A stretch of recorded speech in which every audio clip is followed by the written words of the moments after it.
Hey, what's up guys? We're going to be going over Diva in my Diva course tutorial webinar thing. We're going to be going through it. This will be for the beginner or someone who has it and, they don't know what to do with it. And I just want to start off, first off, you need a fast computer. Your e-machine computer will blow up. You need something a bit fast, a bit modern to be able to run this in a DAW environment. There is a multi-core button. I suggest you turn that on.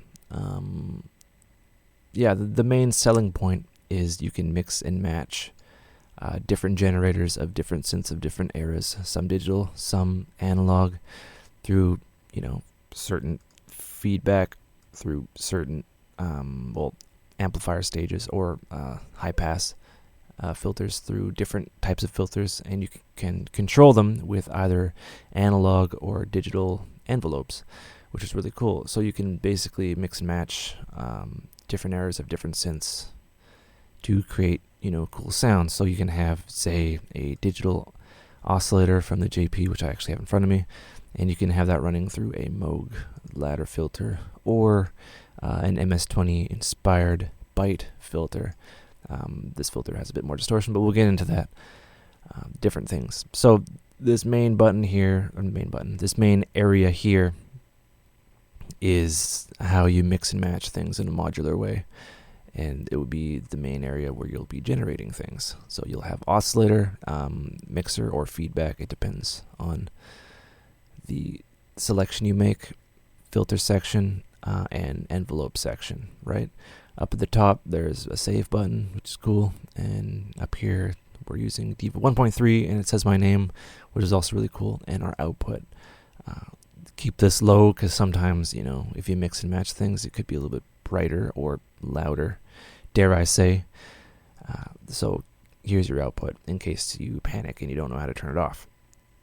Down here, we have our modulation, which are LFO, which are essentially oscillators, but you can map them to a lot of different cool things to create FME, or not FME, but you can create, expressive sounds with this LFO section. Over here, we have our effects section, and you have, a bunch of really cool time-based effects, which we'll get into. So so this would be like our kind of tab here, and you can switch through guys here. This would be our tuning, our amplifier and pan, depending on what's going on. Our voicing options, so polyphonic, mono, legato, duo, poly 2, which we'll get into. The number of voices you want, and stack, which is unison. Our clock, so you can have this sync to whatever, and the new arpeggiator, which we'll also get into. Modifications, we'll get into that. Trimmers, this is very interesting. It's how you make this sound extra analog, and it's basically it's drifting. So like the old synths that your grandpa used, they drift out of tune, and this emulates that, which is pretty cool. We have an oscilloscope, but we actually have our oscilloscope here and our patch window, and you can go through patches. You can also go to templates and get starting points. So if you want like an MS-20 revision 1, you have your MS-20, and you can really tell what synthesizer they kind of went after by the kind of knobs they use. So this would be MS-20, and this would be the JP 8000-ish type synths, and so on. So one thing I highly recommend when learning a new synth is to use a signal analyzer and a spectrum analyzer, right? So what this does is it will show you the spectrum, so you can see all the cool harmonics and what it's doing, and you can see the actual oscilloscope. You may have seen one of these in your science class. And that concludes my overview. We're going to be going over everything, so I hope you're excited. I am, and go to the next video. There's a playlist. You may see this before I publish all of them, but they are probably there. And if you check my Facebook page, you'll find a playlist for all the unlisted videos, so you can watch them all.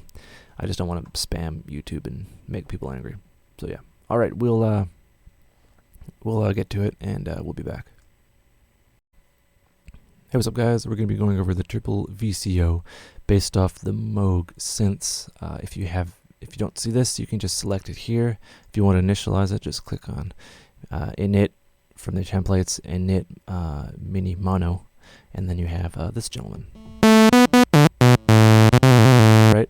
And that's pretty fun. So we're going to be working kind of right to left, and then we're going to end on right. So each oscillator is labeled, 1, 2, and 3, which is pretty cool.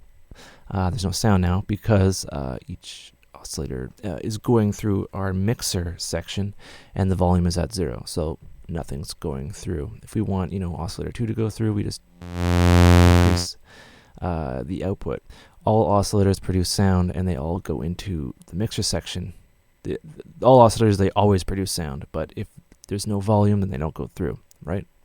So we're going to start, with oscillator 2, right? So with each waveform, the original one, it was kind of set.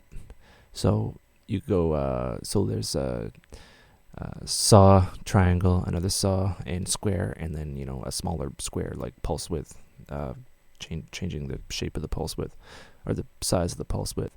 And you just go click, click, click, click, right? This one it's continuous, so you can morph between, each section to get a nice sound. So it's quite apparent on the square wave. You can go square and then change that to pulse, to a very small pulse width. Very analog pulse width. So there's that. There's also two detune kind of shapes here. So we'll bring in oscillator 3. We'll detune these two guys to get a fatter sound.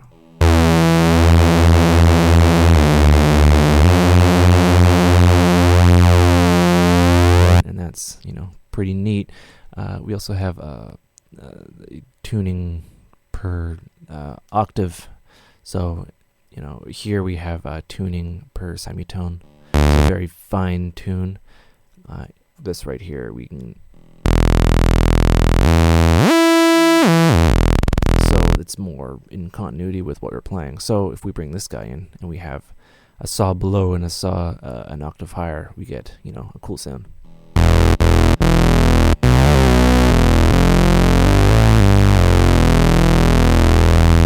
So say, for example, if you wanted to sync everything, right? We can sync this to that. So the wave basically, like right now,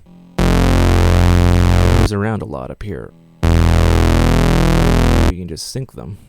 So they start and they stop, and they're basically locked onto each other romantically.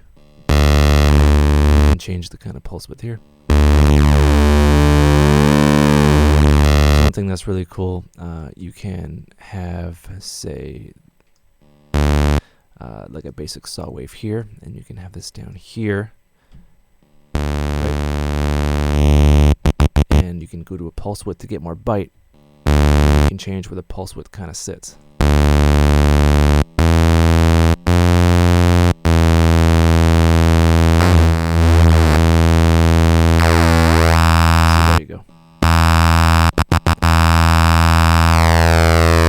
Tune, we can change where we want it to sit.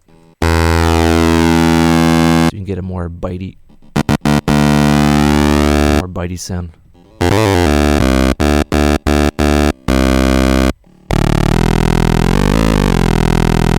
So it's locked and it's in continuity. If it's not in continuity, you get you still get a cool sound, but it's not. It wouldn't work well for a bass. So for basses, always kind of re-trigger or sync the oscillators.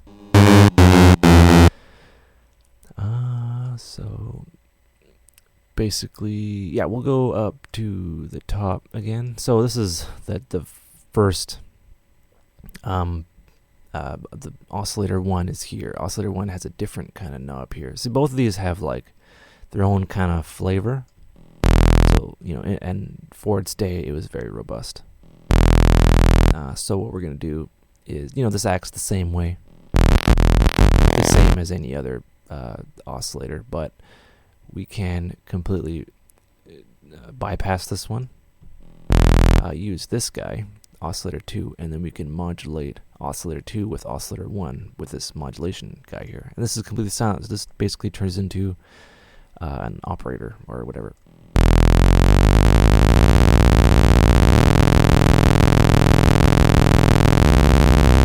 So we get like a really kind of dirty sound.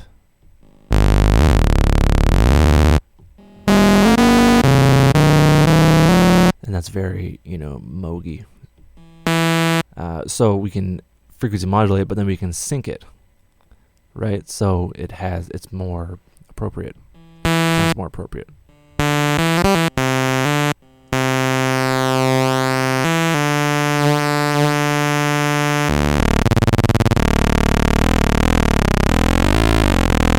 Right? And then we can bring our sub oscillator in, just because we're crazy. Sounds jarbled, but we can sync it, of course. So you can see we have a very kind of unique wave form. You know, very kind of fast, sharp waveforms for, you know, sounds very digital.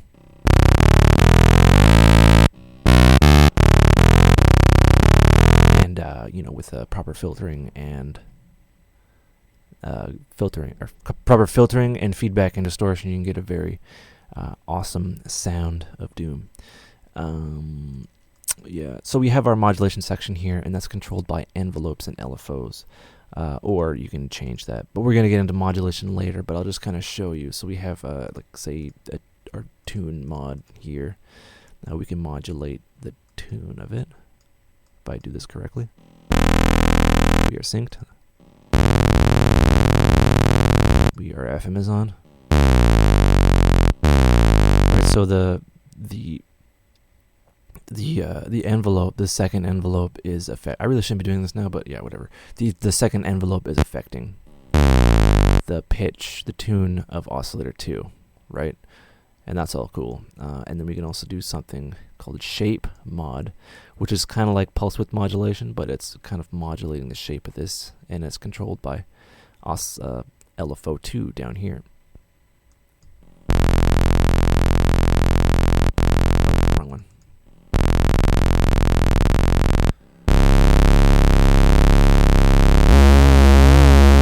It's making it wibbly wobble.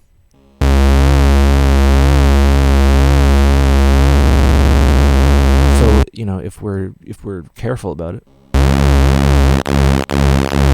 we can get some unique pulse width modulation. Or saw with modulation. So we can modulate between a saw and a square.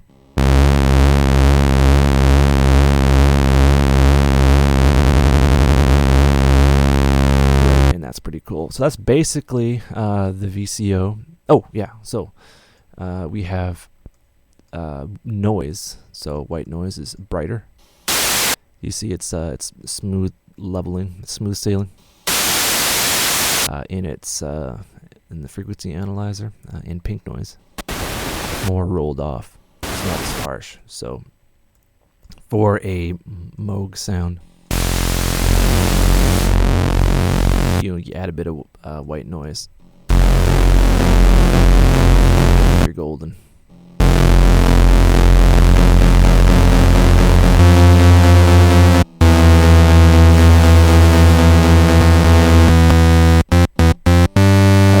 Oscillator sync, it sounds pretty cool.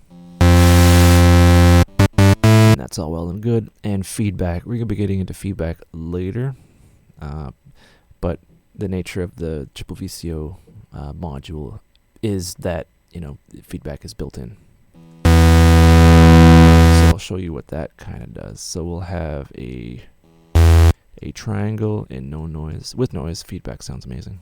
We have our triangle there. What we can do is boost the feedback to kind of shape and add a bit more fatness. What it was is they would take the output of the filter output of the Moog, they would take the audio output of the Moog and then feed it back into the filter input and overdrive the filter, and you get some pretty cool sounds, which now comes stock on the sub-fatty. So we're effectively turning a triangle wave into a saw wave, or a square wave. So what does that do? Well, if you have something with a lot of weird harmonics, you can shape it. That's where you get that, you know, fat sound, quote unquote.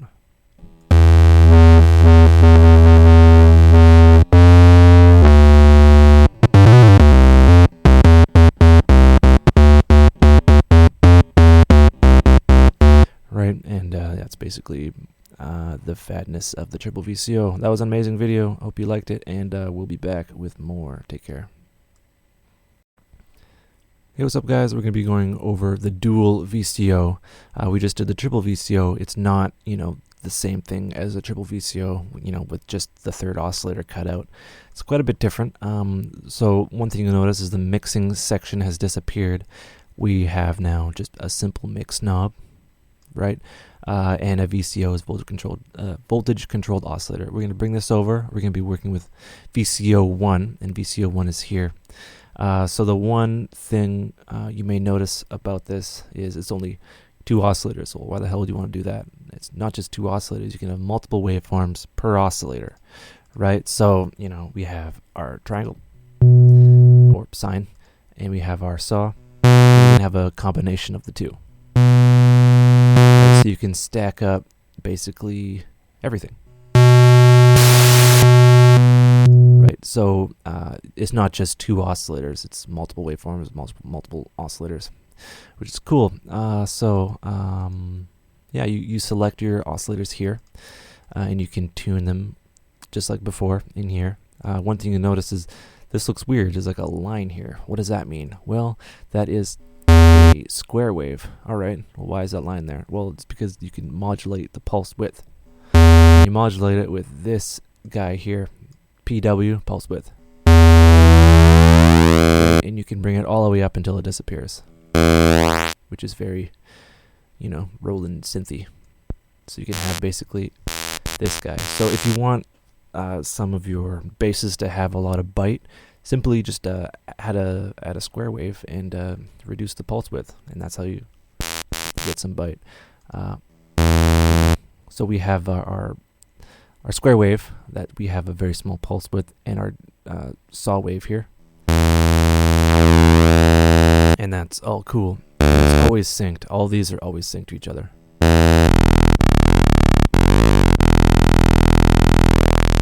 So I want to show you how to you probably heard of the term pulse width modulation. Right here we have, you know, what looks like an embossed sticker type thing that says no mod. We're going to add a mod. We're going to get into modulations later, but I'll just do this and then you realize what I'm doing later. So I'm going to map this to LFO2 and increase the amount here, or the depth rather. Right here, increase the amount all the way till it disappears. So it's easy to kind of flub this because the pulse width modulation goes beyond, you know, when it disappears. Also, I should point out rather, is you can modulate the top part in the positive voltage range, or the bottom if you go all the way to the bottom. Depending on what you're doing, say if you have, say, a sine, you're going to want to have the positive part. Or you can have 2 kind of pulses going in each direction, which sounds kind of cool. So you can choose to adjust the pulse width and modulate the pulse width via this knob here if you want just the VCO 1 to be modulated and not the VCO 2. So this would be just a regular square.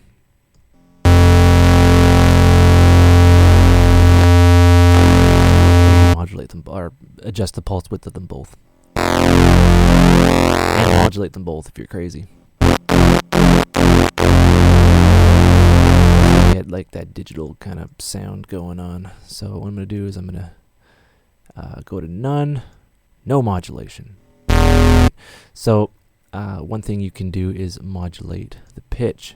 So I'll go back to VCO 1. You can modulate the pitch of oscillator or VCO 1, both, or just VCO 2, or split them. So basically what that means is, you know, you can just modulate the pitch, really.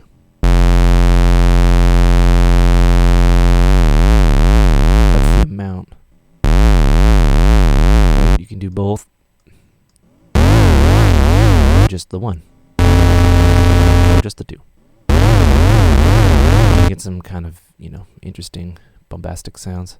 So I'll turn that off again. I'll be doing more modulation stuff later. So say if we have you know, our pulse beefy like that, and then I have this guy here. So how would I make that kind of brighter?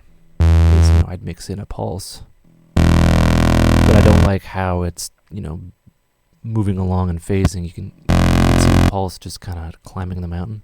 What you can do is you can just sync it.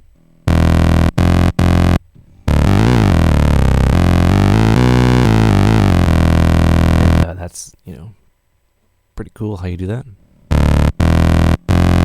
You can also just modulate VCO 2 with VCO 1.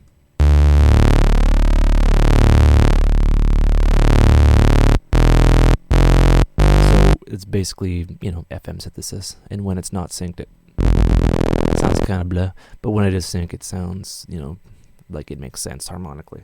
You can also modulate the modulation amount. So, you know, we'll do that just for fun.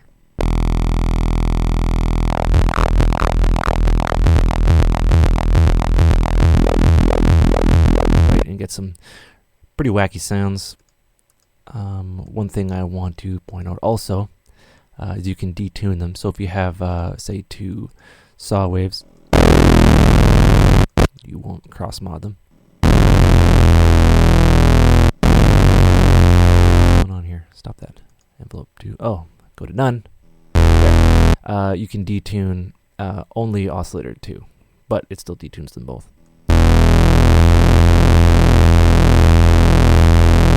Or you can sync them. Just phase. It's pretty cool. So you can have 2 pulses. Just the timbre.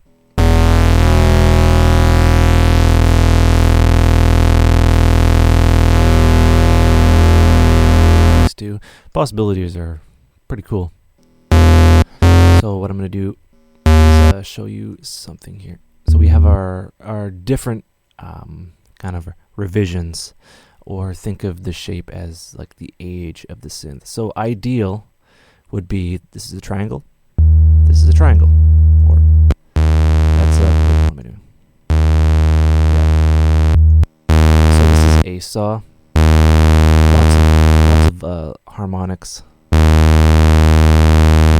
It sounds pretty cool. We can go to analog. Kind of changes the shape. You can see it better with a triangle, actually. That's a triangle.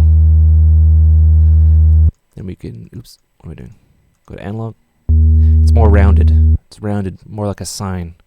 So think of that as like analog-ish. It's the circuitry's kind of worn out. And this has a bit more. I don't know if you can see that. This has a bit of a bite to it. You know, a little bit of a tooth. It makes it seem a bit brighter. So ideal is like, you know, what kind of like what you'd expect, like brand new out of the box. Hooray, we're in the 90s. We'll see that here. Analog 01 is kind of worn out. And then analog 2 would be like analog brighter. And it's just different shapes, different kind of revisions. And that is basically our dual VCO. And we're going to be getting into other fun stuff. So hold on to your hats. Be right back. Hey, what's up, guys? We are back, and we are going to be going over the DCO. Now, this is a single oscillator. but you can have multiple waveforms, 2 to be exact, and then a sub oscillator. So that's 3 waveforms per oscillator. Right. So yeah, you'll see your usual pulse width, but only this one and this one react to pulse width, I believe. So the waveforms, you have pulse, which is basically a square, and then a pulse that's a smaller square, and then a pulse width that you can modulate or change.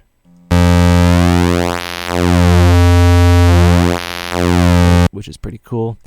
Here we have a sawtooth. We have sawtooth with a bit more harmonics. And then another guy, more harmonics. So you can modulate.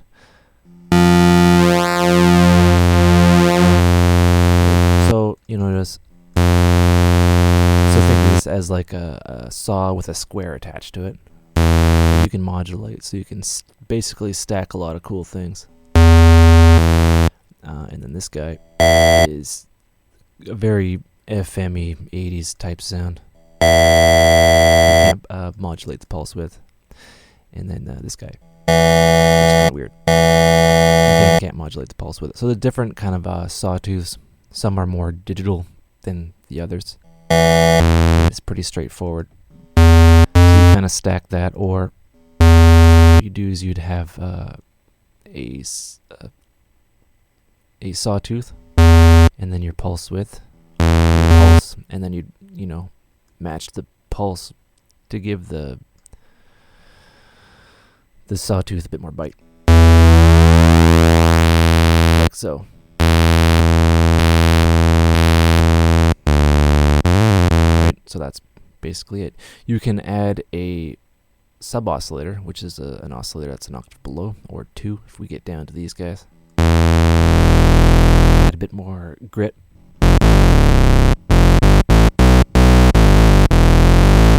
Right, which is pretty cool. You can have the sub oscillator shape to be a bit more wider. I'll actually show you. 2, 4. What's really interesting about this one, I found, is as you increase the sub, you have a bunch, and then as you increase it, they disappear. Kind of interesting. And then we have something really below, very subby, and then the same one, but with a shorter pulse width for, you know, deeper sounds. So, you know, you'd have that, and that, and that. You can modulate the pulse width with another LFO, like before.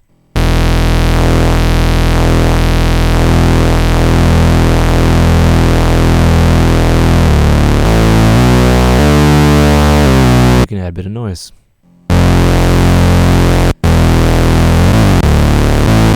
So we are kind of 80s and 90s right now, but, you know, it's all good. All right, that one was pretty quick, but it's kind of the same as before, but with its own oscillator. Well, with just one oscillator. Same kind of routing with a sub-osc. And that's basically it for the DCO. All right, hope you enjoyed it, and take care.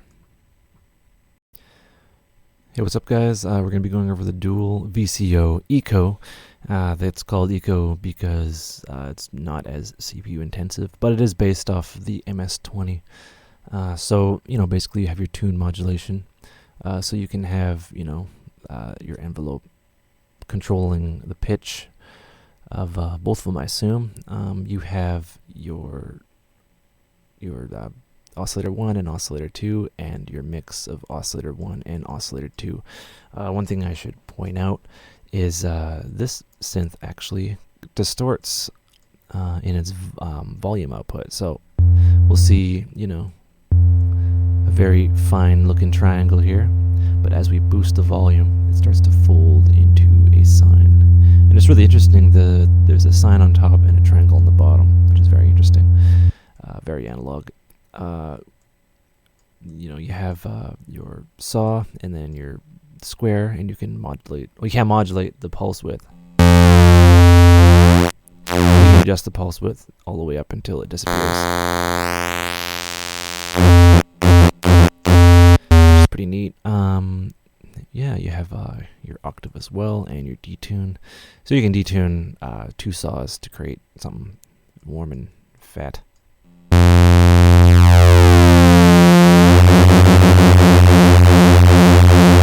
And oscillator 2, there's no pulse width kind of modulation you can do, or pulse width editing. There's also noise. But on oscillator 2, there appears to be a ring modulator. So it takes oscillator 1 and rings it with a square wave on oscillator 2, I'd assume.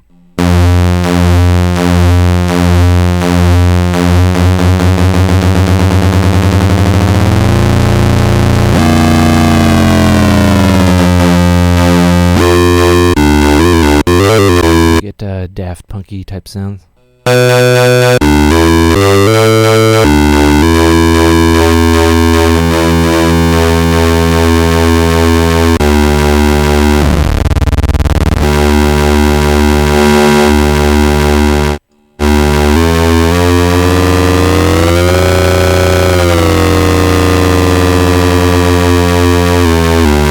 Which is pretty cool, and that is the dual VCO Eco based off the MS-20.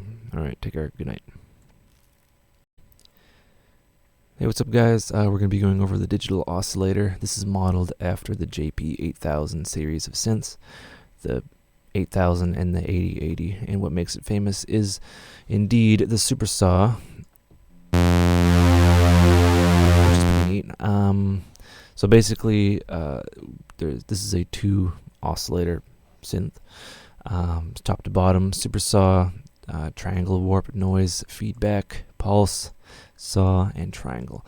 So we're going to start out with, I would suppose, the layout down here. So we have our envelope mode for the pitch. We can map that to, envelope 2 if we want to. Well, it already is, but we can adjust it. We have our cross modulation, our ring modulation, our mix. So all the way to the right is oscillator 2. All the way to the left is oscillator 1. Right? The original JP did not have 2 super saws, but you could split it up in parts. So we'll have our super saw here. All of the oscillators have the octave and or tune at the top. So what we'll do, so quiet. So what we'll do is we'll adjust this guy. So there's 2 parts to the super saw, which we have selected up here. There is the detune amount and the multi amount. So as you increase the multi amount, you get more saws. Right now they're all stacked up on top of each other. But if we detune the pitch of all the saws, which are 7, you get a very large sound. So, oops.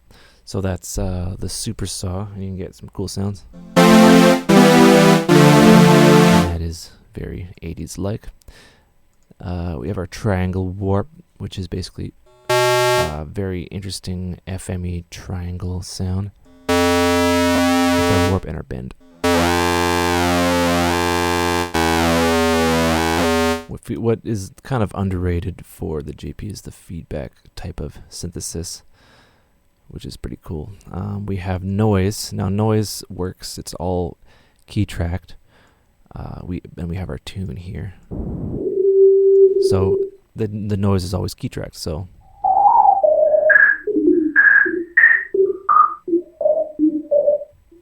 with our tune, and tune is basically a filter, and the Q is a resonance. We can get some kind of weird siny sounds out of that.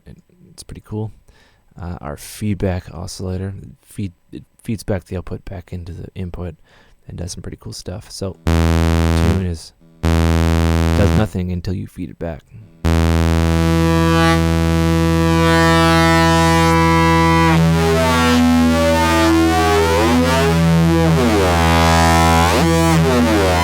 It's a pretty interesting effect that you can blow your eardrums if you're not careful. So that's very kind of Spangle-like, but teach his own. have our pulse. So you have pulse width minus and positive to the point where it disappears. Spike up kind of does some freaky deaky modulation.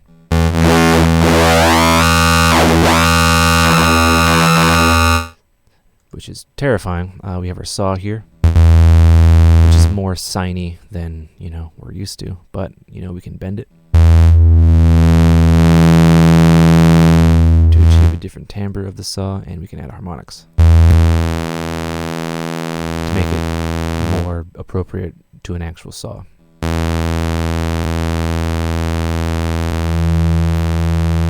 Well, basically, we're mixing in a sine wave, which is neat.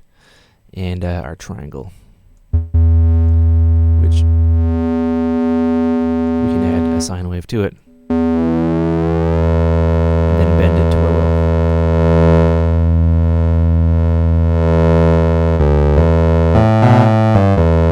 So very trancey. So how this works is basically anything can be modulated by these three things.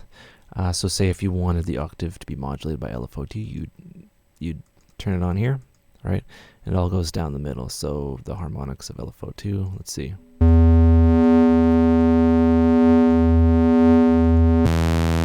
we can modulate the D tune. Make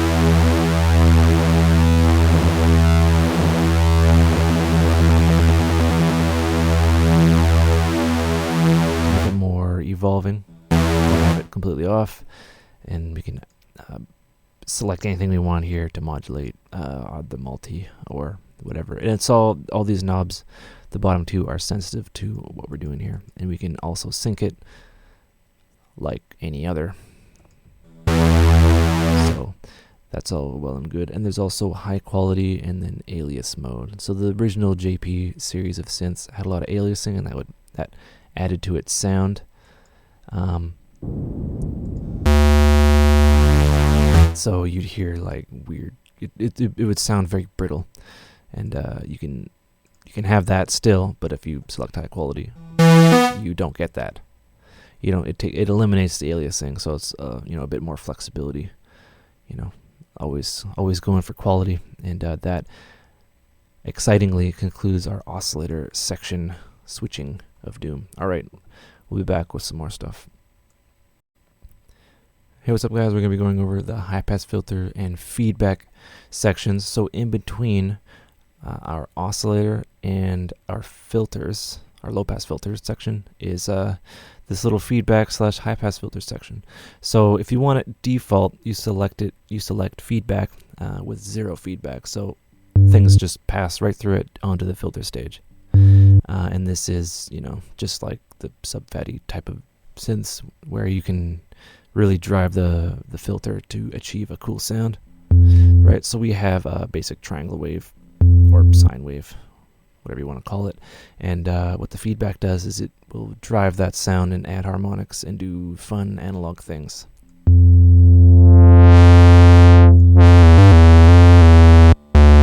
Right. So even for like a saw, it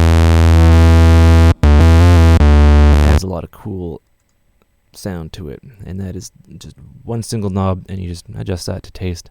That's how you make your cool bass lines. All right, so we have our high pass filter, our post, and our pre. So what does that mean? Who knows? But what it does is it is a high pass filter by a matter of degree here. Adjusting the sound. I'll just play you this one. So it's say the circuitry can't handle the low end, so it'll just high pass it. A lot of, you know, even your laptop speakers are doing that, and that is emulated, or we can boost. It really adds a lot of low end to it, even before the filter stage and before you EQ it, which is pretty cool. And there's also pre. This is just a simple high pass filter. Right, you can really shape the sound. Right, so you have something with a lot of harmonics, which we'll make right now. Right, you see it kind of just shave it off. So if you want, say, like a brittle kind of high-end pad, you'd use this, which is neat. And Byte, this emulates the MS-20 amplifier stage, and there's 2 modes, 2 revisions, so 2 flavors of, you know, your saturation you want. So the cutoff attenuates the higher harmonics, and the peak, there's already like a profound effect. Right, it really adds to it.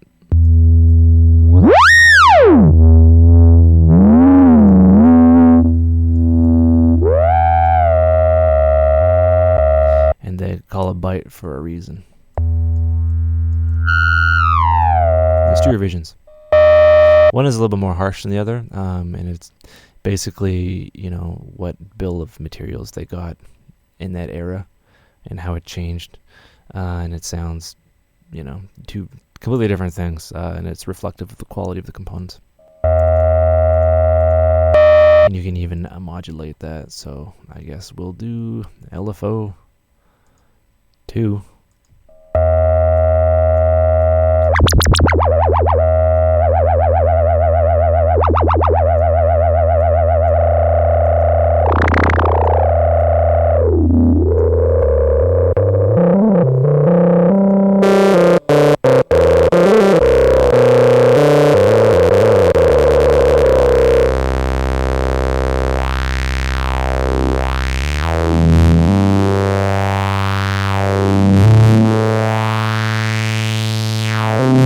So pretty neat sounds even before the filter stage, and this is high pass filter, but it really bites and does some scary things.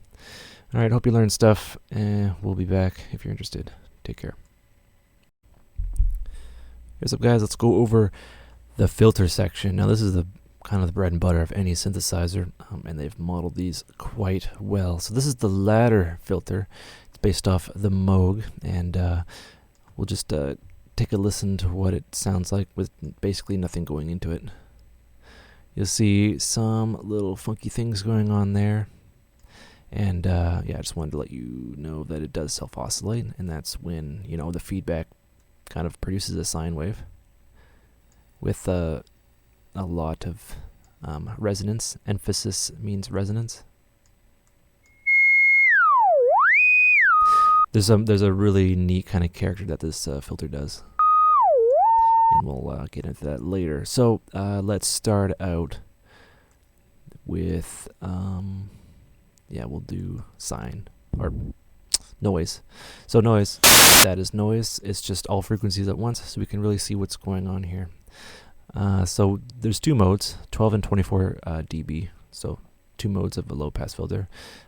12 decibels per octave and 24 decibels per octave. 12 decibels per octave is a gentler kind of roll off, and 24 is more aggressive. It just depends on how much you want to attenuate. There's emphasis, which boosts the section where the cutoff point is. You see that little boost there?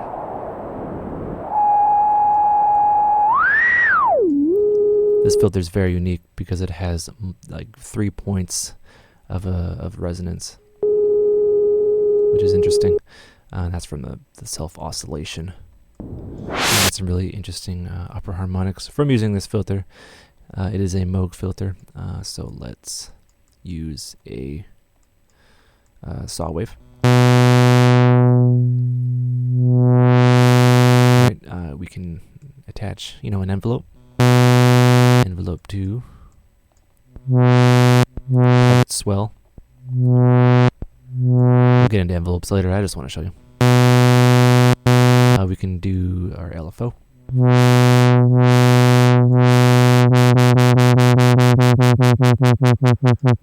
Which is pretty fun. We'll take that off. So no modulation. There's keyboard tracking. The filter will actually open the more you go up in your keyboard. So it's keyboard tracking. We can turn that off. So still stays the same, and that's a good way to kind of open up the filter as you go up, so you don't lose harmonic content as you move up in pitch. Another cool thing is you can modulate your oscillator with oscillator 1. So we'll do that.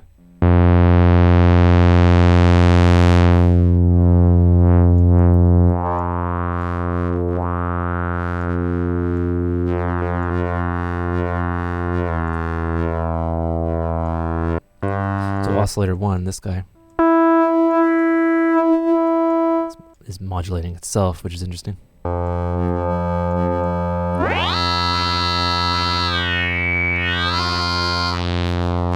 So you get a bit of dirt as opposed to no dirt, right? And that's how you dirty it up. It sounds more apparent on other filters, which we'll get into. So next is the Cascade. Now this is more of a Juno or Jupiter, Alpha Juno, whatchamacallit. It's still only a low pass filter, and you select it's either 24 dB per octave, or if you turn the slide, it's 12 dB per octave. There's a rough or clean version. It does different.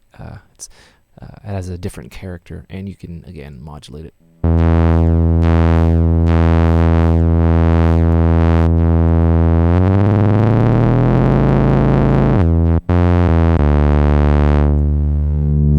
This has a different, it doesn't self-oscillate. And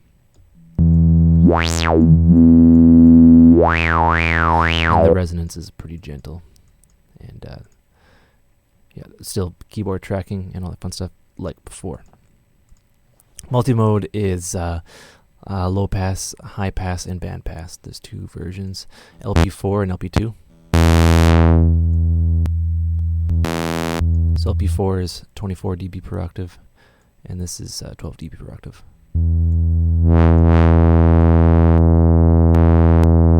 And there's, of course, high pass.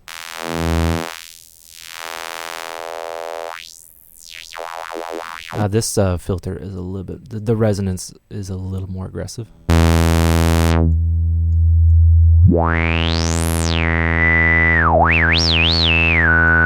Very 80s like, and you can have two modulation sources. So you can have an envelope adjusting the cutoff, and then another LFO adjusting the cutoff. And of course there's band pass, which is taking a band. It's like a high pass and a low pass put together.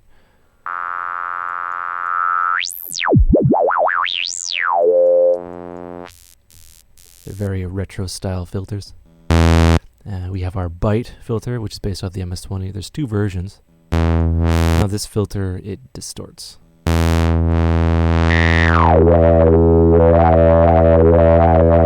It's very aggressive and very bitey. This is where the FM really takes off.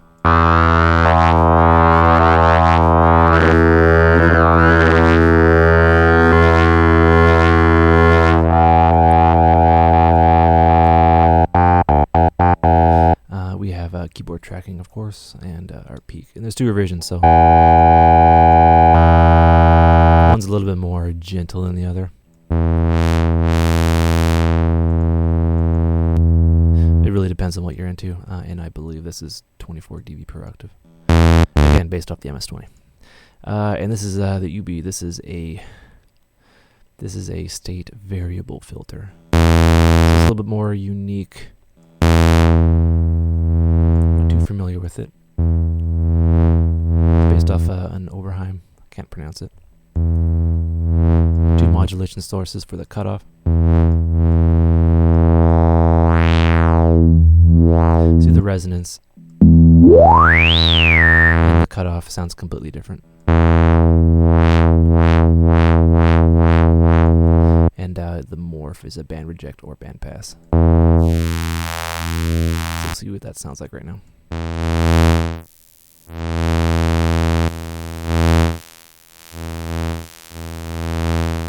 It's very interesting.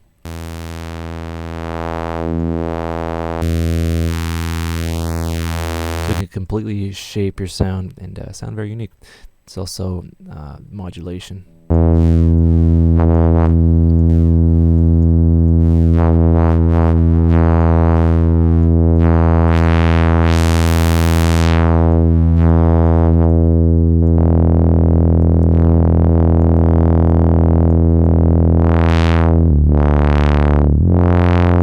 Really adds a flavor, or a different flavor to it. So yeah, there's all sorts of modes, and you can drive them, and they all have a different characteristic when you drive them.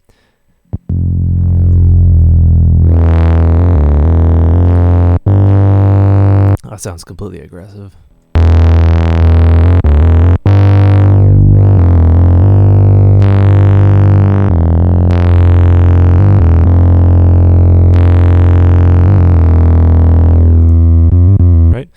So yeah, that's the filter section. We're gonna get into that a little bit more later, but yeah, hope you enjoyed. We'll be back. Hey, what's up, guys? We're gonna be going over the envelope section right at the end here at the right. We have two here, and they are also interchangeable, just like everything else in the top part of Diva. So we have ADS. So what does that mean? Attack, decay, and sustain. Keep in mind the attack or the decay and release are shared, right? So you know what does an ADSR do? Well, I have when I press a key, there's an immediate sound, and when I let go, the sound stops. What the attack does is a slow kind of ramp up. No matter, depends on what I push, right? And sustain is how loud it is when the sound goes down.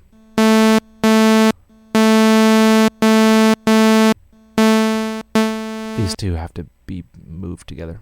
So it's a slow fade, but then the sustain, it stops at this area here, and I can move it down.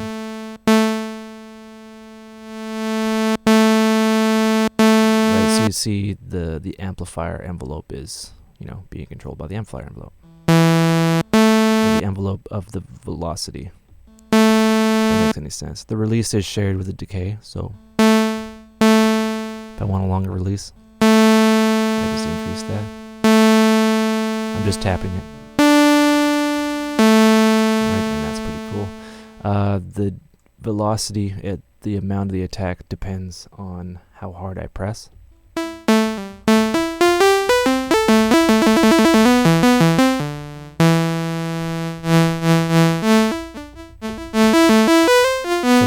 Kind of expressive, and keyboard tracking as I move up. As I move down, the attack is slower, and as I move up, the attack is faster. Right? And that's basically how keyboard tracking for an envelope works. All right, so we have our analog filter based off of the Juno, I believe.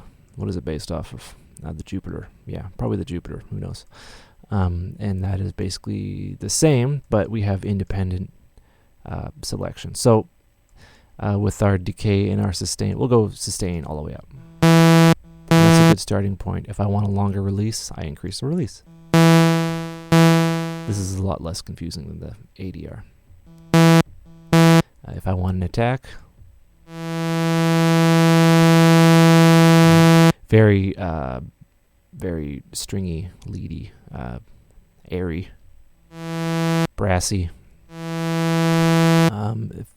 If the decay is up here and the sustain is down here, the decay is how long it takes for the sound to go down, and the sustain is where it kind of starts or stops.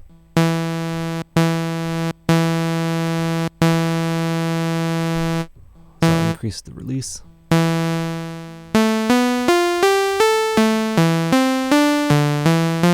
Right, all uniform and analog-y goodness. And you can change the sound and the timbre very easily by just, playing around with the ADSR. And, velocity does mean something, but it's the same as before. Okay, so now we have a digital one. Now this one's a little bit more accurate. It has these. It's basically the same, except it's a bit more accurate. And there's two things here. What are these? It's Q and C. So hold on, let me open up my notes. So curve, it adjusts the overall curvature of our attack or delay. It's more of an S shape.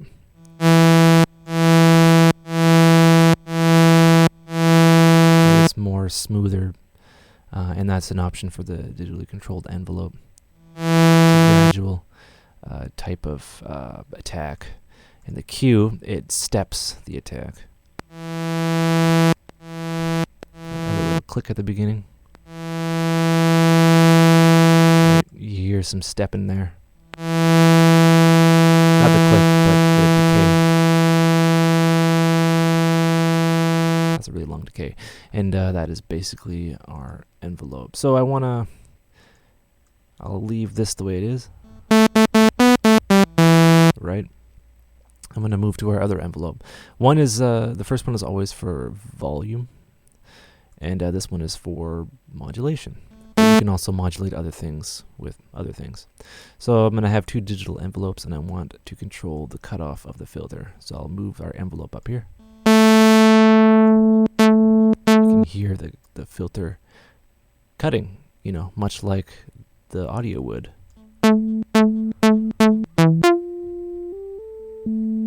If I want the filter to open when I press a key. Why is it doing that? Well, the sustain and the release isn't set to where I want it to be. So with this, the filter will open gradually when it reaches the peak of its attack. There's no sustain, so it'll just go back to 0. Move this up. It works that way. So that's pretty cool.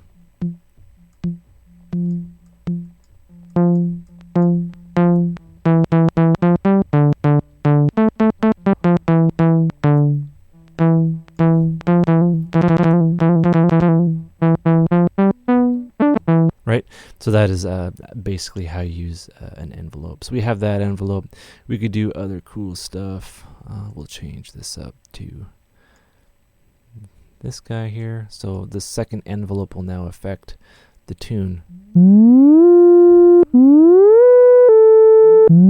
want that to go down.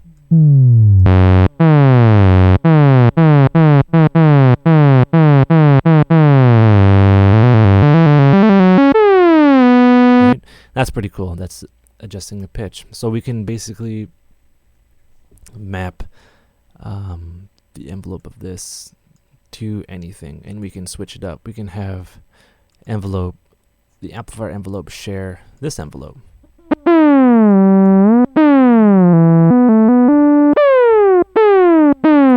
Which is pretty cool. We have a legato enabled, but you know, you get the idea. All right, this is my envelope section, and yeah, we're gonna continue with some other cool stuff.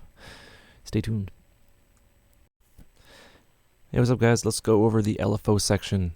The LFO section is right here. We have two LFOs, or modulators, and what we're going to do is use a sine wave, a simple sine wave. I have the signal analyzer zoomed out so we can see changes over a longer period of time.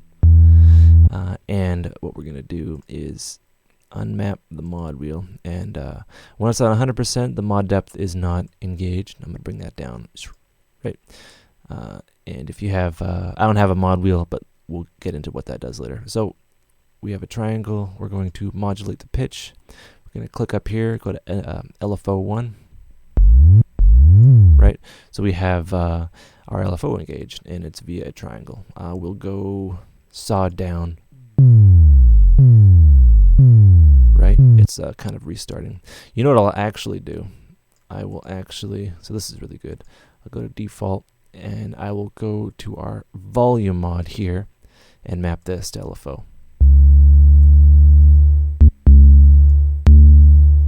Right, so we can see changes over time.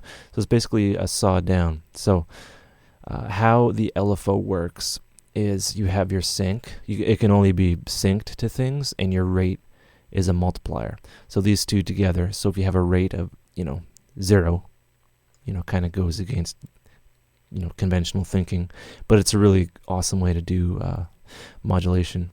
If it's at 0 and the sync is at 1 second, get it, you know, at 1 second. You know, it syncs to 1 second, and the rate acts as a multiplier.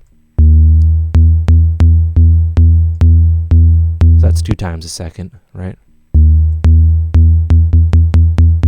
And kind of a triplets, and we double that again, or whatever. We can go all the way up to the holy crap range. And we can even go in reverse to kind of divide it, to make like kind of longer modulations, and you can sync it to basically everything. So we'll set it to 0 again. We'll double click it. So it's at 16ths, right? And it's it starts via a gate. So every time we hit a key, it restarts, which could be nice. But what we'll actually do is sync it to the DAW. So this will always be, you know, synced to the DAW, as opposed to just being restarted every time. Every time we hit a key. There's different waveforms, and I'll show you that right now. We have sine, triangle, you know, saw up. And we can even, if we kind of invert the volume mod here, it kind of, you know, does the same thing. This is saw up. Square, low, or high to low. It's when the phase is at its peak. Right, so it's the square would be, you know, on and off. So it looks like a square. You know what I mean? I'll go back to 1 second. So it's like equal amounts. And low to high, you hit it and then it doesn't trigger right away.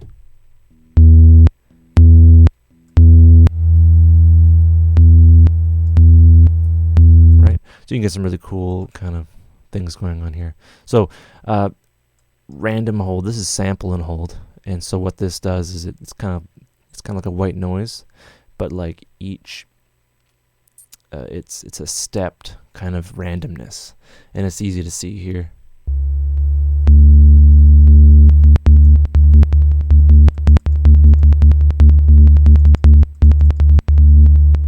Alright, so it's like a random velocity. Another thing is something is new to me is a random glide. It's the same thing, but it kind of glides to the next, you know,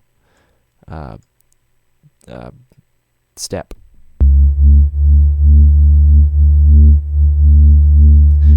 So you can get some like really kind of random squelchy leads, but we're using it at like a lot of like a higher value.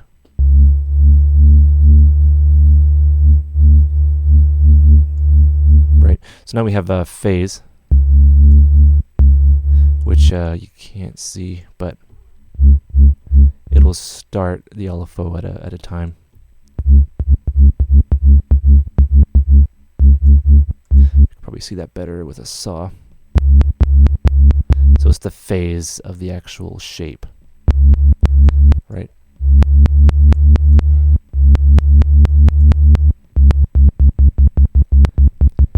Right. So now we're at like peak phase when it starts. Kind of hard to explain, but you know, you get the idea.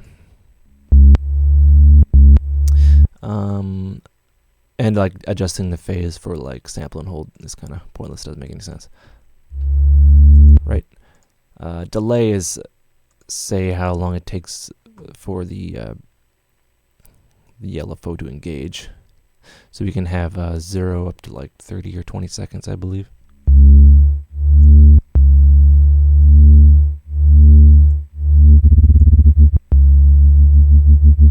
Right, so you can get like a vibrato, expressive, like lead, 80s style.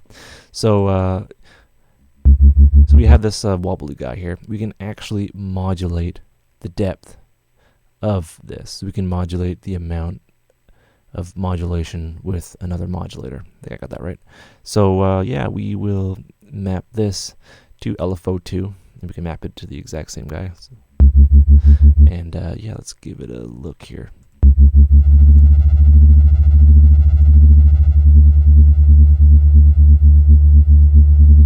So basically we just have like 2 LFOs, but we're modulating the depth here.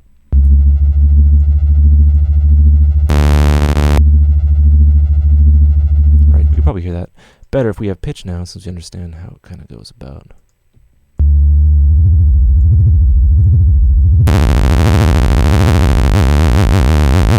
Turn this off. You can hear that, but as we introduce more of the depth mod of this LFO at like a faster rate per se. Oh, we'll go saw down.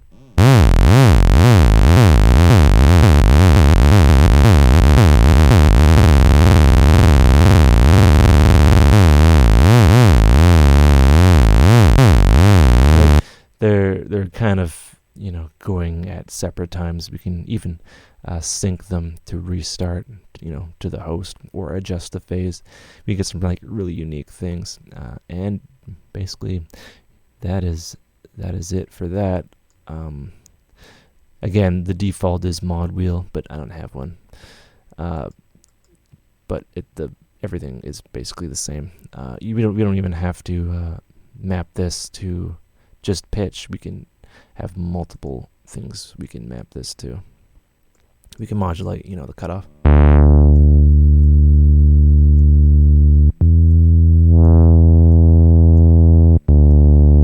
Which is pretty neat. There we go. So the pitch and the cutoff. And you know, we don't even have to modulate this LFO with another LFO. We can modulate it with our secondary envelope, and we can get even awesomer sounds. So, you know, if we want it to start out kind of strong,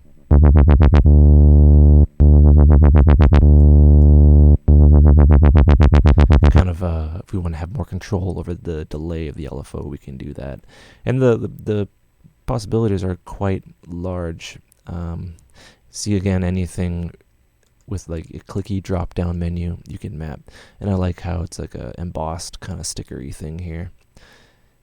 What else? Yeah, another thing, you can map this to here.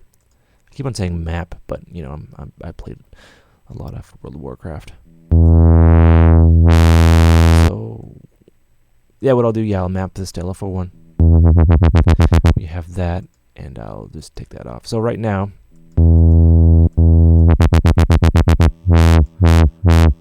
I have that, but what I can do is I can map this to pressure. So I'll turn this up, and the harder I press, the more modulation we get, or the more pronounced it gets. Right, and that's for the depth. We can also map it to, so there's rate modulation and depth modulation. What I want to do is I can have this mapped to velocity. So the harder I press, the more pronounced the depth of the modulation we're getting, and I can map this to velocity. So I get our. So if I'm pressing very lightly, we have no rate. If I start to press a lot harder. Wait, that's velocity. What am I doing? Pressure. Pressure? There we go. I clicked on it twice. What the hell's going on here? Is this pressure?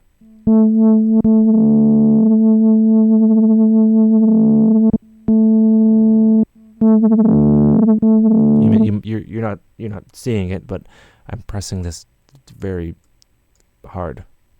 Well, I'm have like very soft fingers, you know what I mean? And as I press harder, we get more wobbles. Right?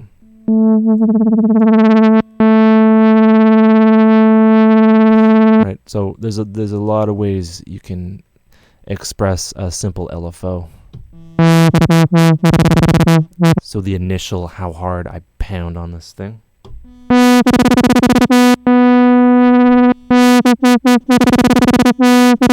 And doing all that, you know, this is just a simple saw, but doing all that is just a matter of how hard I press the key and what I do to it after.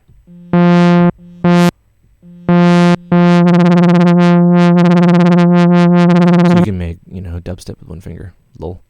Yeah, so I basically rambled on enough about the LFO section. It's quite robust and it's very interesting. Just remember, it's always synced, so you adjust the rate by the sync.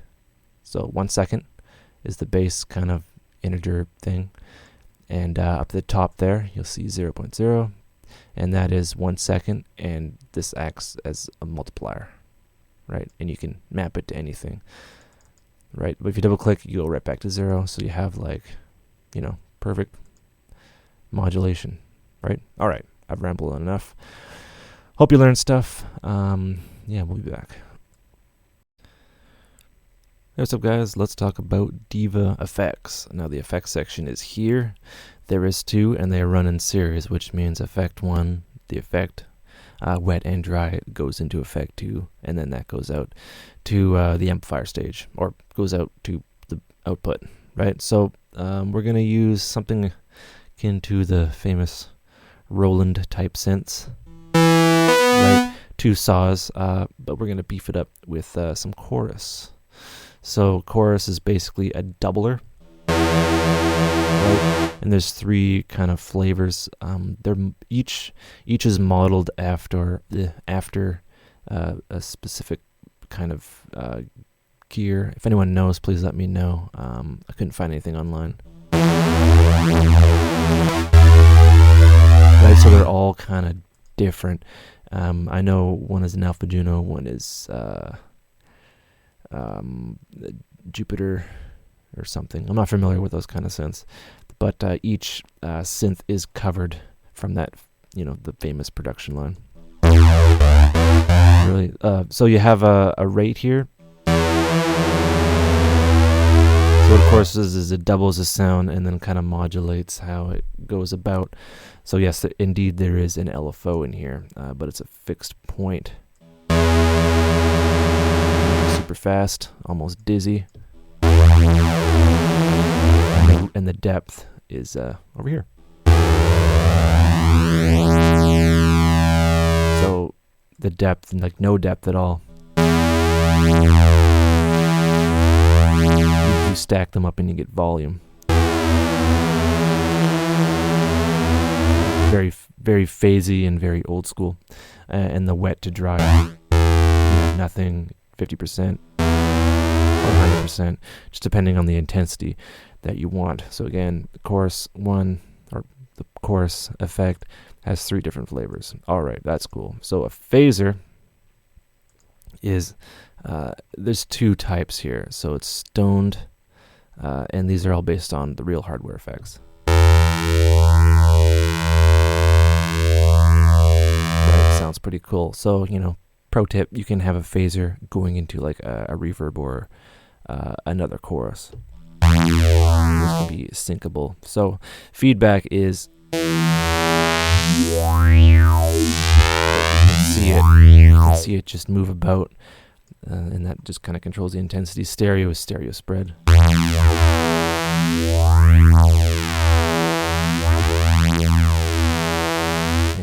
That wet dry knob is up here, so no effect on dry. And a pronounced effect here. You can sync the rate.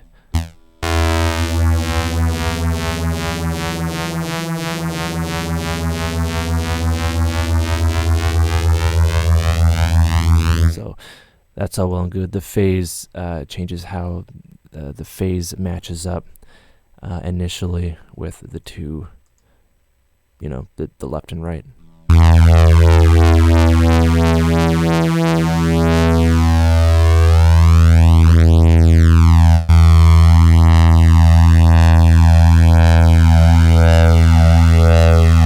get some really interesting sounds just out of 2 saw waves.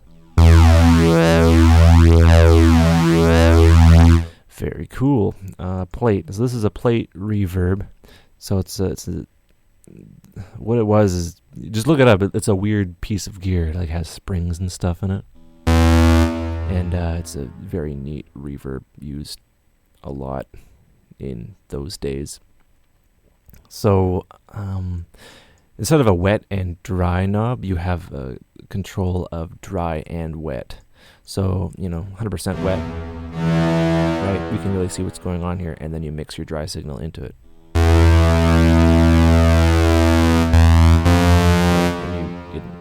You can see that it widens the signal and stereoizes it, but yeah. Another option here is pre-delay, and this is the amount of time it takes for the reverb to kick in. So it's kind of if you have if you clap in like a very large room, there's a delay of it bouncing off the wall. It's like a pre-delay is how long it takes from, the recording position or whatever you're recording to bouncing off the wall to coming to the recording position. Right, so there's a delay.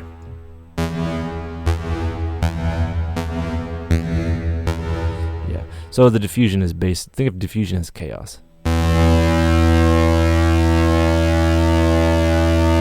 And more is more metallic.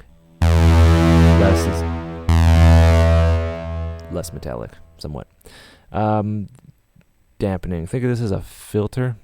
So what it's doing is it causes the higher frequencies to fade more quickly, because the higher frequencies kind of like cancel each other out more, and like lower frequencies travel faster. Or they travel more efficiently, betterer.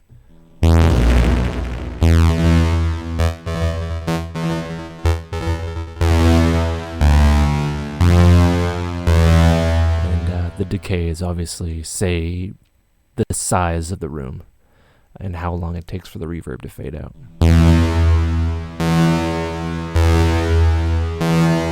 Right, so yeah, think of it like that. But there's also a size, so think of like a very small size as like a bathroom, and a very large size as like a cathedral hall.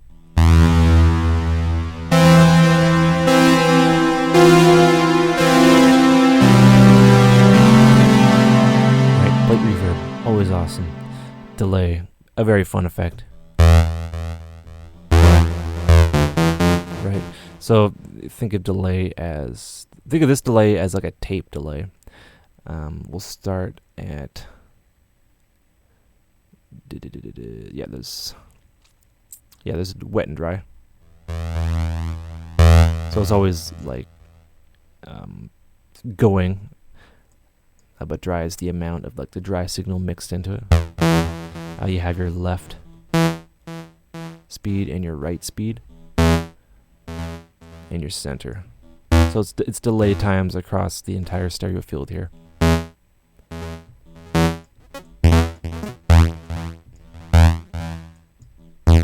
Right, so we have something kind of neat. Feedback is how many times the delay signal kind of goes.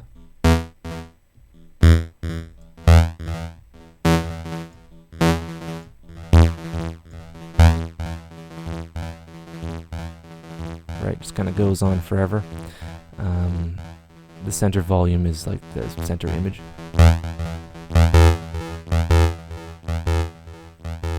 So it's the left and the center volume is controllable as like mid side. The side volume is how it kind of ping pongs, how loud that is.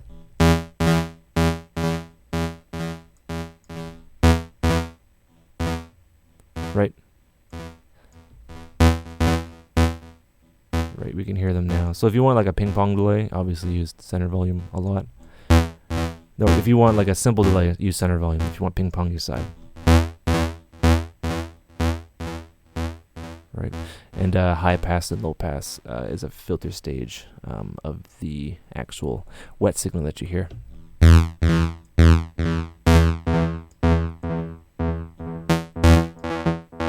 So if you don't want, say, the high end to go through and it kind of wets it up and it ticks away. Right, and you get like, quite of an old school sound.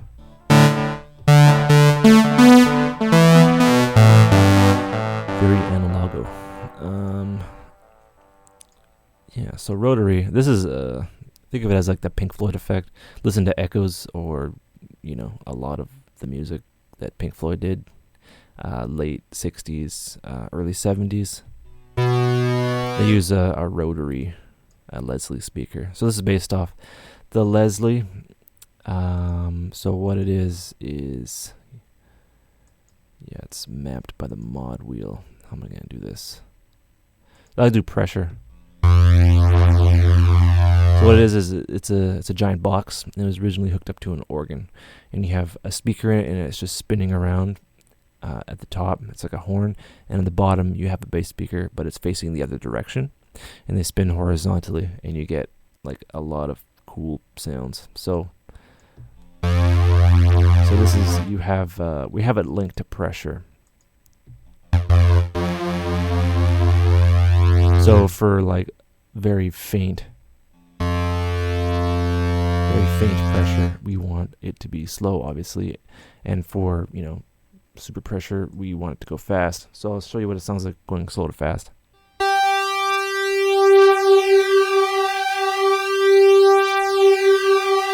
And that's done with pressure.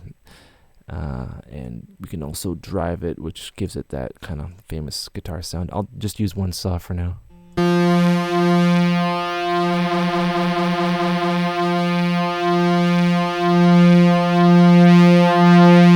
So you can make it stereo, not stereo. It's basically the Doppler effect. The rise time is how long it takes, because naturally it would take, you know, a fraction of amount of time for the speakers to speed up to, you know, their fastness.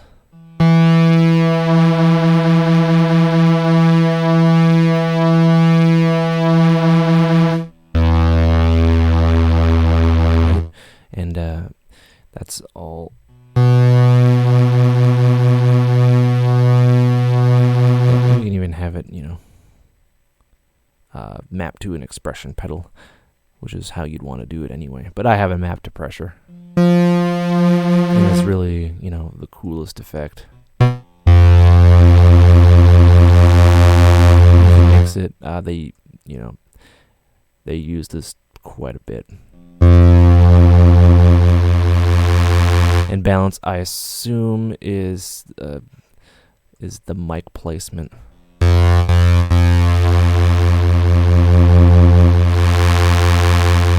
Sounds really good on organs. And that concludes my effect walkthrough. All right, take it easy. Hey, what's up, guys? Part 12, main tuning and accuracy. We're going to be going over this kind of panel section here. We're going to be leaving out the arpeggiator because that's another video. So, tuning. So what does that mean? That's basically your tuning. So we have vibrato, which is how the oscillator will fluctuate in pitch, and you can hear that now. Best example, just to hear it. You'll hear that it kind of went up, and that is with glide. Now, glide is when you hit one note and then you hit another. The pitch tracking will take a while to kind of catch up, and you can hear that now. Right? And the glide amount, or the glide, the rate is adjusted here, and the range is adjusted here. So a lower range, it's instantaneous, and with a higher range, it takes a while. And there's two modes, rate and time, and I have this written down. There's a difference between them. So time is basically however far apart the notes are. The portamento time takes the same amount of time. Right? These notes were close together,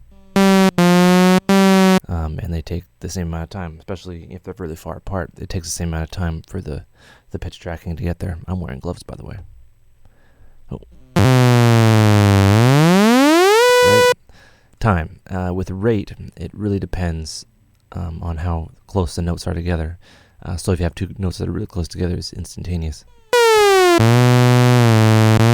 Right? But if they're really far apart, it takes a little while. Right? And that's just another mode, and it's based off pitch tracking circuitry. Fine tune is here. You can fine tune, so you can kind of emulate the synth kind of, you know, if it's old, if it needs to be serviced, or if it needs, you know, to heat up, or if it's hot, and, you know, it just goes out of tune when it's hot.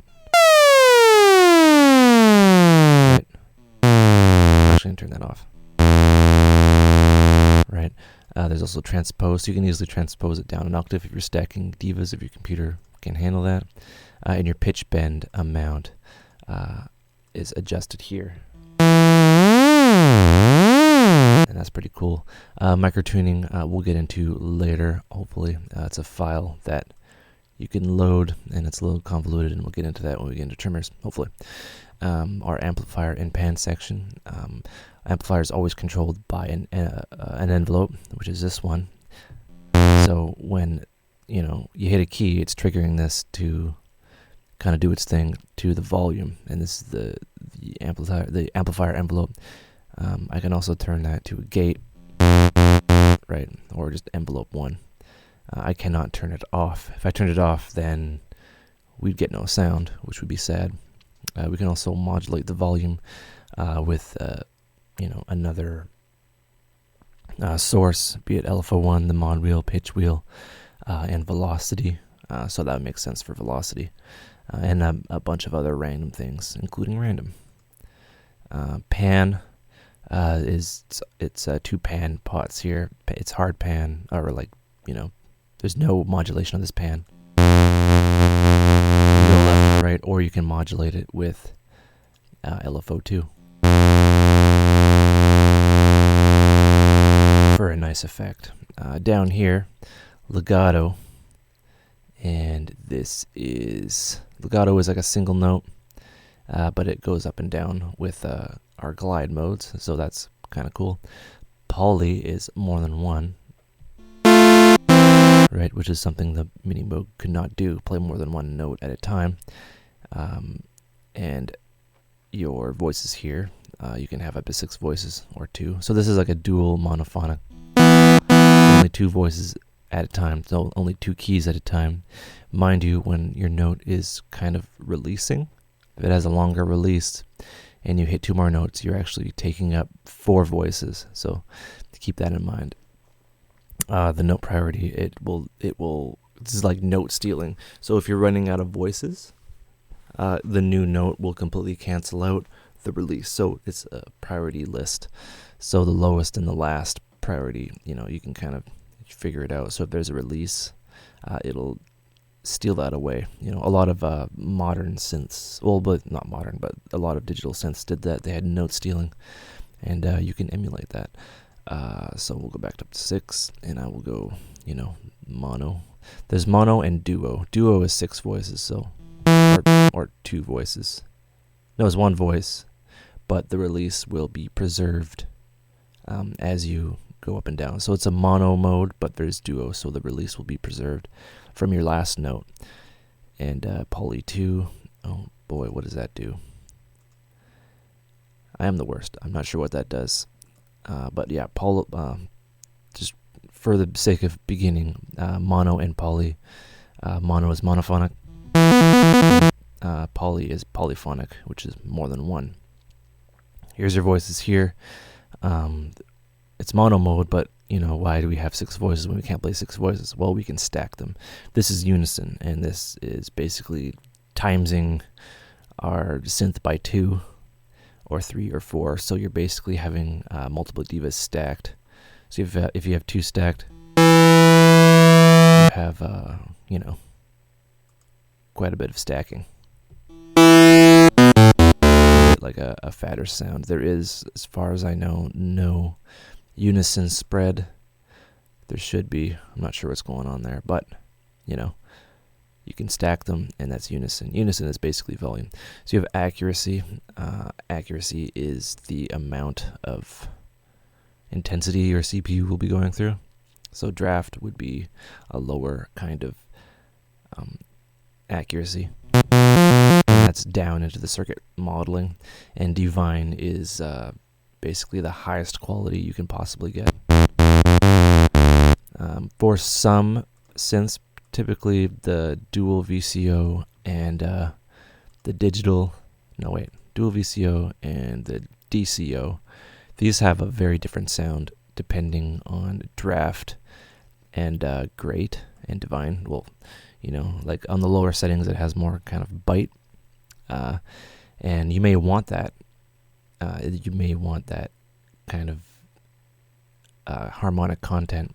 So you'll want to keep that. So offline accuracy would be how you would render. So same would be the same as the accuracy you're working on in your actual project. So say if you want fast, and with fast you get a particular sound you like, and you have it set to best, when it renders you'll get a completely different sound. So just kind of keep that in mind. There's nothing wrong with using, you know, a quote-unquote poor accuracy for the synth. You can get different kind of sounds with it, which is cool. But yeah, typically I use Divine, and I have my offline accuracy, which is what I render, to best.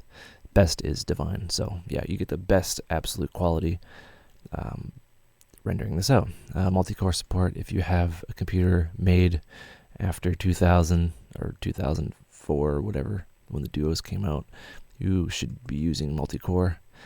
This hasn't caused any problems, they say, but you know, you should just use this.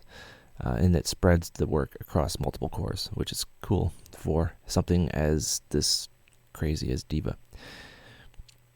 And that is basically it for tuning and main and accuracy. Yeah, I just want to point out accuracy and the arpeggiator we'll get into, and that is the main page, and we'll be back. Hey, what's up, guys? Let's talk about arpeggiating with our arpeggiator. He doesn't afraid of anything. So let's init with an alpha of the Juno variety, and our arpeggiator is down here. So think of our arpeggiation or an arpeggiator as a MIDI effect. So what it's doing is it's taking in your MIDI information. It could be one note or multiple notes, and it's arpeggiating them, moving them up and down automatically via a clock, and then outputting them to the synth. So the best way to kind of do that is to explain it. So this is a single note. Not really doing much. When we turn on our arpeggiator, it restarts. Now that's kind of not really exciting. It restarts via a clock, which we'll do here. And it's just like the LFO. There's a multiplier. So this is an 8th. So we'll move it up to a 16th because 16th notes are cool. Right? So it's kind of chugging along, and it's being controlled by the, you know, it's being triggered, and it's triggering the amplifier envelope, which is cool. And yeah, and it's going in an up mode, but it's not actually going in an up mode because we haven't done anything yet. So right now it's arpeggiating, and it's staying in its octave. And arpeggiators, they work depending. If you're using one key, it moves up an octave. If you're using multiple keys, it goes between the keys, but then it goes up octaves. So as you can tell, you can get some kind of interesting sounds doing it that way. So I'm going to go up, and I'm going to have it go up 2 octaves. So you're going to see it. And this is just going up and down. So it's like Atari Attack going on here. This light down here is when it triggers. And it triggers every 16th. And these lights here are the amount of octaves it goes up. So it goes up 2. Right? And we can go up 3. And that sounds pretty cool. So what can we do? We'll leave it like that. Actually, we won't leave it like that. I want to explain. How am I going to do this? Yes, we have it on 16th notes. I just want to quickly go around this progression thing. So this progression thing is kind of cool. So right now, serial, it goes up 1 octave, then goes up another octave every 8th note. So you can hear that now. Actually, I can kind of slow that down so you can hear it. Right, very basic. If we go to round, it goes up and then it goes down. So this is basically how you will have the expression of your MIDI, or your arpeggiator, right? And what I'll do is I'll have it restart every for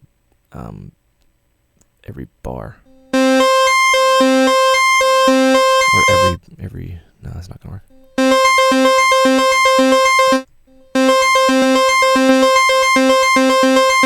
So we're having it re-trigger at the end of every 5th arpeggiation. So that sounds kind of neat. And we have it going up our octaves like naturally, how we would do that. That's just with one key. So where the real kind of bread and butter comes from is when you use multiple keys. So we'll use 2, and we'll have it set to not going up and down every octave. That is, it goes from up, and then it goes down. I'll play more than one. That's going down. This is going up. And then this is going up, down. And this is going another up, down. Right. And this is random, so it'll the 3 keys that you choose, it'll arpeggiate in a random order, which you could get some neat effects. So this is a good way to kind of get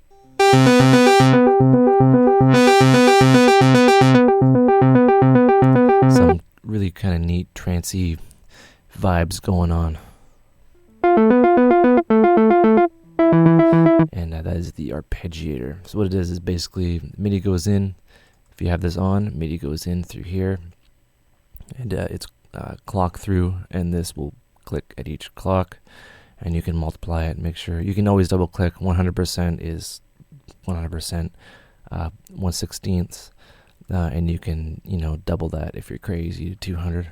And it's really interesting how the modulation works in Diva. You have like set amounts, but then you multiply the amount, so you can get like super fast. So you can do 1/64, and that's kind of crazy. Or you can just stick to 1/16. You have swing.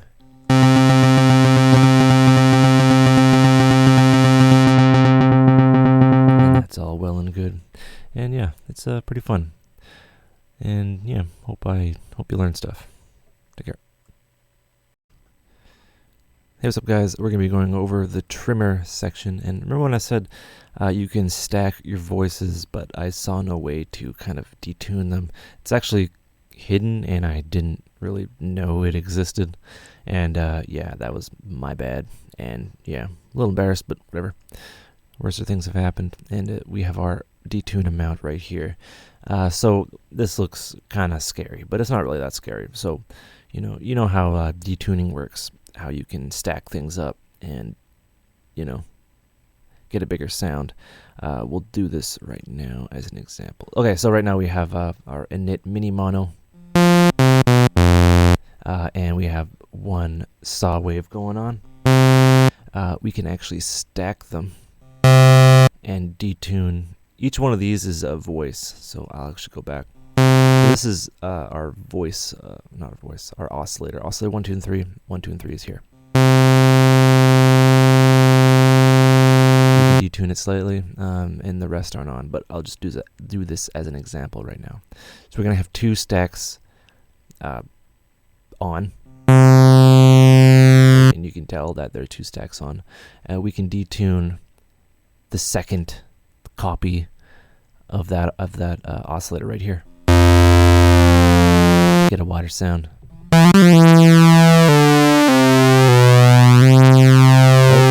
And yeah, that's pretty cool. So what we can do then is we can add, say, something wide, but then keep that stacked, or well, yeah, we'll keep it stacked. And we can detune that as well.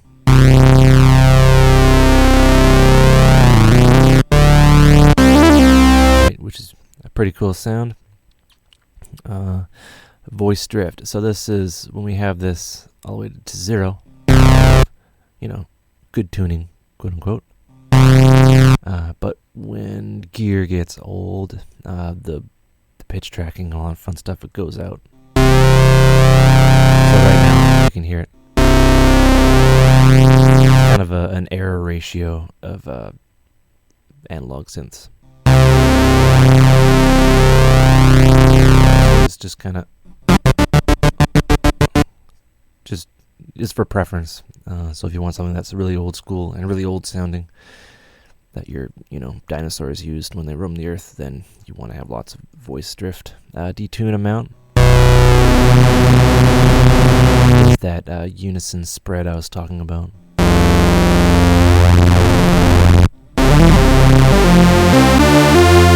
So say if I want to add one more stack, but I want to have that an octave or 2 octaves higher. I can do that, and this is voice 1, voice 2, and voice 3. I completely have like a lot of control over my stacked voices or my unison. I'll bring this up to 24.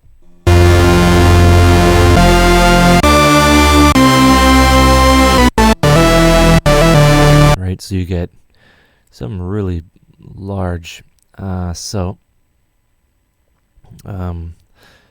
this is the phase reset of each. So you can't really hear it, but it adjusts the start point of each. So say if we have like, stacked unison, we can adjust the reset phase of the oscillator. So like the sine or the saw will play a little bit after or before.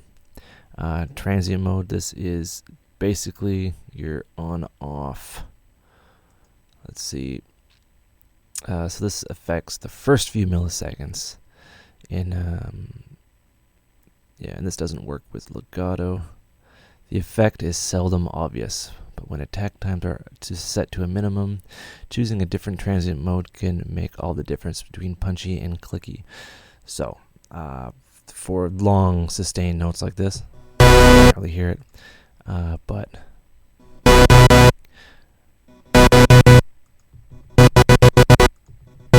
yep, nothing really apparent, but we know it's there, basically. So we can, we can detune each of our voices, or each of the oscillators in our voice. So this would be 1, 2, 3, and we have 3 stacks here. So we can see the lights on. They are on, which is cool. We have our stack tuning, so we can even have this to say a 7th. Something really terrifying and housey. And our variants, so we can adjust, say, each stacked voice or stacked instance of Diva, because that's what we're doing. We're basically stacking them, and then we're adjusting individual kind of differences. We can vary the cutoff of each of them.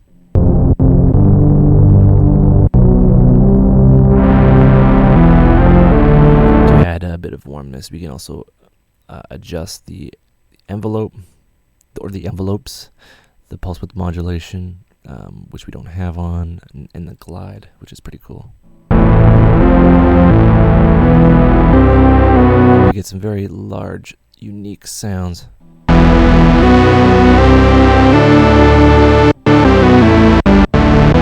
And it's quite CPU. It's not too bad on the CPU. And that is our trimmer section. I knew I should have explained that better, but what we can do, say, I'll give you another example, just because I like you. So, we'll go back to our trimmer. We have one saw wave, and it's not that exciting, but what I'm going to do is, these are all, you can double click and smooth them all out. Those are all I need. And say I want 3, and I'm going to have this detuned up here, and then this detuned up here. So instantly have some trance. Well, not really, but what you can do is detune all these.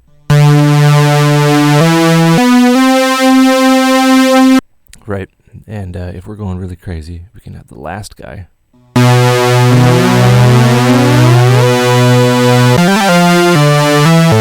So you basically build something that's passable as a super saw with a Moog synth, which, until now I've never done, but, we did it together. And it sounds really unique, and that's what we're kind of going for, is uniqueness. And that is basically how to use the trimmers from this guy. Alright, goodbye. Take care. Hey, what's up, guys? I thought I would end this video series with us making some sounds. So I'm going to init mini mono or actually, yeah, mini poly actually. And yeah, I think I've said this before, but the great thing about Diva is its ability to mix and match different modules, just to mix and match them. So you can have a JP 8000 oscillator going into a Moog filter, which is really kind of interesting and very difficult to do in the real world. So yeah, what I like to do, I really like the multi-saw.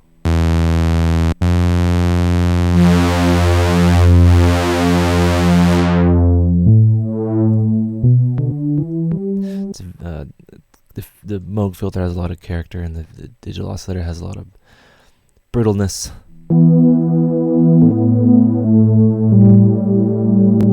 And it sounds very neat. We'll add some chorus, and then maybe the delay. Yeah,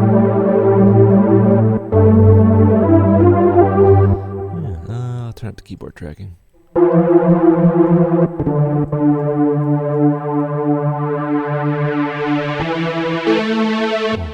The sun just came out as I did that. That was weird. And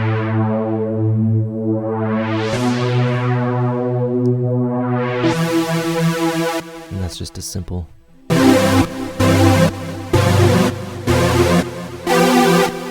kind of guy. What we can do is we can stack those. And yeah, I will. The thing about the super saw is it has a lot of low end.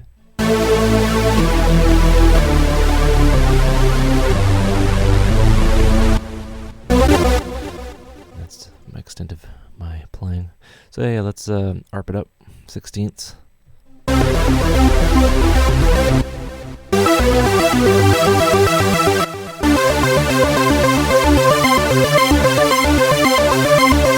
This filter isn't really doing it for me. I can go cascade style.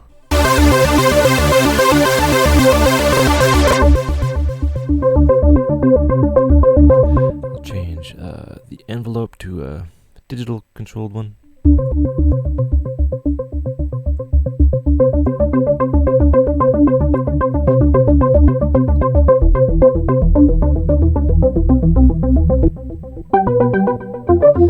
And that's all well and good. We'll make something with the Moog style. So we have one oscillator on right now. And we'll just bring this guy down.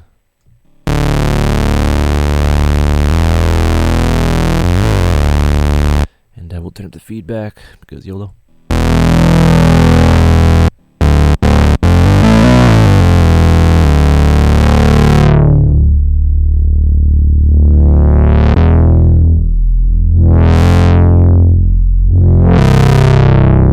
Sounds of doom.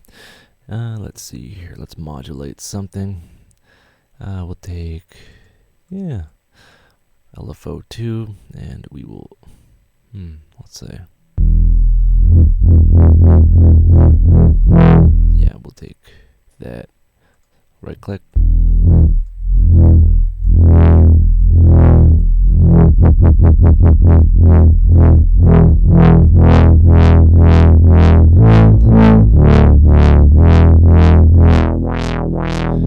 try a filter with a bit more bite, dare I say.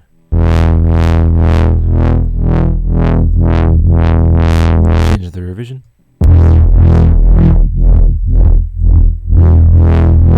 So we have the mini Moog feedback going into an MS-20, which is, you know, difficult to do in the real world, mainly because of the different standards of CV, you know, the volts per octave and the hertz per octave.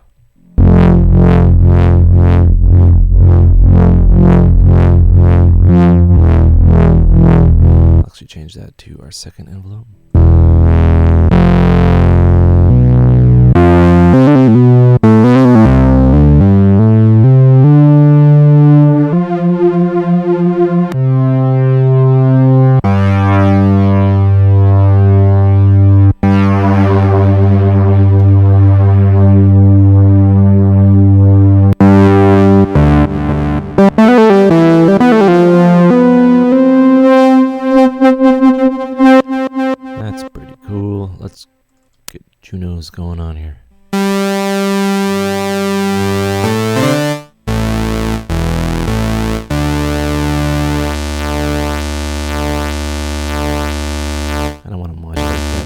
with our second LFO here.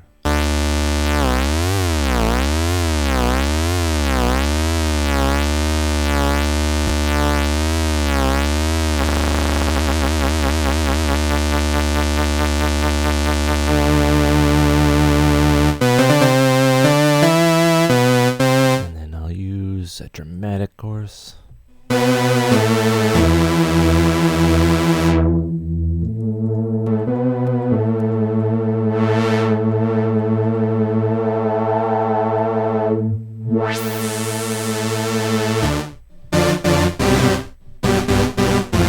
Sounds kind of, yeah, but whatever. We're having fun.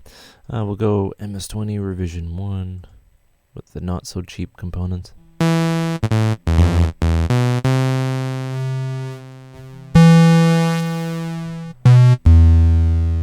Let's see.